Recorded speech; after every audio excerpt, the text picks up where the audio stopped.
Muito bem-vindos ao treinamento de trabalho em altura. Módulo 3. No módulo anterior, aprendemos um pouco a respeito das legislações que trazem referências ao trabalho em altura. Nesta etapa, iremos aprender a respeito da análise de risco e condições impeditivas para o trabalho em altura. Sendo assim, preste muita atenção, bons estudos e vamos nessa! Uma das etapas mais importantes para uma segura execução das atividades em altura é a elaboração da análise de risco, além de trazer uma condição mais segura também é item obrigatório de acordo com a NR35. A análise de risco. A análise preliminar de riscos, APR, consiste no estudo inicial de uma determinada atividade, com a finalidade de identificar previamente os riscos presentes na mesma e avaliar as medidas de controle ou mitigação a serem adotadas em sua fase de execução, através da utilização de um formulário específico. Antes de mais nada, precisamos ter claro a definição de risco. A definição de risco de trabalho é a probabilidade de algo acontecer em determinado evento ou local potencialmente perigoso, gerando consequências aos envolvidos. Afinal, como realizar uma boa avaliação de risco? Elaboramos um método em 5 etapas para uma boa eficiência e apontamento dos riscos presentes em uma atividade de altura. Pense na tarefa. Pense na execução das atividades em etapas, com isso facilita a execução, bem como cada medida necessária para que os riscos sejam reduzidos ou controlados. Identificação dos riscos. E se isso acontecer? Analise as condições que podem acontecer em caso de situações que fujam do controle. Esteja atento às condições presentes no ambiente de trabalho bem como às condições que possam ocorrer no decorrer das atividades. Avalie os riscos. Qual a probabilidade de acontecer?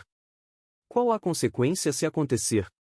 É importante saber qual a probabilidade de determinada situação ocorrer para que possamos estabelecer medidas de controle de acordo com sua grandeza. Realizando este tipo de análise, podemos contemplar todos os riscos da atividade bem como as medidas de controle.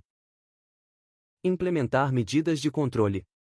É fundamental, após a identificação dos riscos, realizar a implementação das medidas de controle baseadas no levantamento que realizamos. As medidas de controle devem ser apropriadas a cada risco identificado. Nessa etapa, caso necessário, acione o Departamento de Segurança do Trabalho caso tenha alguma dúvida. Muitas das medidas já estão em nosso subconsciente devido a atividades que executamos em nosso dia a dia, como por exemplo o uso de cinto de segurança para atividade acima de 2 metros. Seja criterioso e cuidadoso em suas análises, lembre-se que cada risco apontado deve ser contemplado por uma medida de controle. Execução das atividades. Faça o trabalho com segurança, preste atenção nas mudanças que possam comprometer a segurança dos envolvidos, pense nos 5 passos. Caso as condições de segurança venham a mudar colocando em risco os envolvidos, interrompa imediatamente as atividades. Um dos objetivos desse módulo é aumentar a percepção dos participantes para os riscos presentes nas atividades. Com isso, propomos um exercício simples e que irá nos ajudar a levantar de maneira simples e rápida riscos em uma frente de trabalho. Observe a imagem a seguir por 30 segundos e procure identificar a maior quantidade possível de situações que podem representar um risco a estes trabalhadores.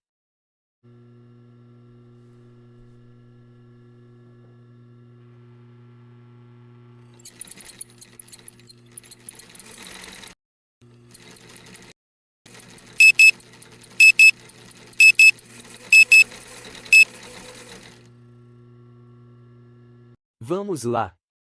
Riscos identificados. Trânsito de pedestres com uso de celular. Trabalho em altura sem uso de cinto de segurança. Trabalhador correndo. Piso com produtos químicos. Intervenção elétrica inadequada. Manutenção em equipamentos energizados. Essas são somente algumas condições encontradas. Quais condições você conseguiu identificar? Condições impeditivas. Durante as atividades em altura, algumas condições são impeditivas para a execução desse tipo de atividade. Listamos 5 condições que, se caso ocorram, fica proibido a execução de atividades em altura. Doenças ou condições físicas que impedem o trabalho em altura. O estado físico do trabalhador que vai executar a tarefa influencia diretamente na segurança do trabalho.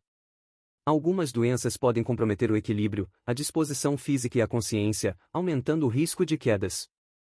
Algumas doenças e condições físicas que impedem o trabalho em altura são: hipertensão arterial não controlada, epilepsia, labirintite crônica, diabetes não controlada, doenças da coluna vertebral, doenças psiquiátricas, tranquilizantes ou antidepressivos, Deficiências visuais e auditivas acentuadas. Qualquer doença que possibilite a perda de consciência repentina ou desequilíbrio. Doenças ou condições físicas que desaconselham o trabalho em altura. Gripes e resfriados fortes, febre de qualquer natureza. Indisposições gástricas, diarreias, vômitos, tonturas. Dores de cabeça. Falta de alimentação adequada, indisposições físicas. Condições meteorológicas adversas. Imagine só, você se prepara para o trabalho e obedece a todas as medidas de segurança. De repente, o tempo muda e parece que uma chuva forte vem por aí. A princípio, você pode pensar que a chuva não interfere no seu trabalho. Mas dependendo da intensidade da chuva, você corre risco enquanto trabalha em altura. Fique atento também a temperaturas altas e ao tempo muito seco. Com a exposição constante, o desgaste físico pode comprometer sua capacidade de executar a tarefa e aumentar o risco de queda. Animais peçonhentos. Se você for fazer algum trabalho em um ambiente rural, pode se deparar com insetos e animais peçonhentos. O perigo é, eles têm a capacidade de disseminar substâncias tóxicas. Os animais peçonhentos que mais causam acidentes no Brasil são serpentes, escorpiões, aranhas, mariposas, abelhas, formigas e vespas, besouros, lacraias, peixes, águas-vivas e caravelas. Condições físicas inadequadas. Alimentação inadequada pode causar hipoglicemia, mal-estar, tonturas, risco de convulsão ou tremor. Desidratação. A desidratação é comum quando existe exposição ao calor excessivo. Sono irregular. A falta de uma rotina de sono adequada gera fadiga, falta de atenção, irritabilidade, o que pode aumentar os riscos de acidente de trabalho. Além disso, pode incentivar o uso de remédios indutores de sono, que podem ter efeito prolongado. Infecções das vias aéreas superiores tendem a causar cefaleia, tontura, dores na face, mal-estar e entupimento nos ouvidos. Condições psíquicas inadequadas. Estresse em excesso. Se for constante, o estresse pode levar a uma síndrome do burnout, caso tenha alguma origem no trabalho. Normalmente, a desorganização e até mesmo condições inseguras de trabalho contribuem para que a síndrome seja desencadeada. Uso de drogas psicoativas, medicamentos, drogas ilícitas, álcool, ou qualquer substância que pode distorcer a realidade, deixando o corpo mais lento ou mais agitado. Depressão, ansiedade, síndrome do pânico, distúrbio bipolar e outras patologias neurológicas e psiquiátricas. Chegamos ao fim de mais um módulo do nosso treinamento.